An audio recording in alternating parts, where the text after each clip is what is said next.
Breaking news, James at sleepplay.com. As always, if you don't know me, nice to meet you. If you've been here before, we appreciate you coming back. And so CNN New York states that lawyers announced on Thursday that Philips Respironics, one of the largest CPAP manufacturers, agreed to pay $479 million due to the fact that the soundproofing foam inside of their machines became toxic, and it was being inhaled, or was able to be inhaled by the consumers. In 2021, they actually recalled 10.8 million machines due to this. So if you are waiting for a machine or have been waiting for a machine, this is the reason why. It's millions of machines. There's billions of patients out there, and each day it is increasing. Philips also states that these health risks could cause various and wide range of symptoms and complications to patients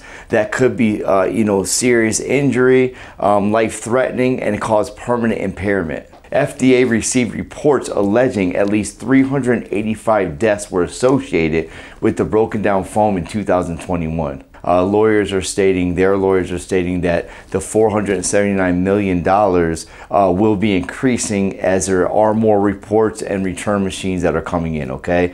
If you want to know more about the Respironics recall, please click the link below. We'll provide an article for you to read over. If you have been affected, you or a loved one, please, let us know how you handled it, the time frame you waited for the machine, if you haven't gotten it yet or whatnot. That way other people can have some insight on how they're going to handle things and the time frame they're expecting to wait as well. If you do like this video, please like, share, and subscribe. And as always, we'll see you next week.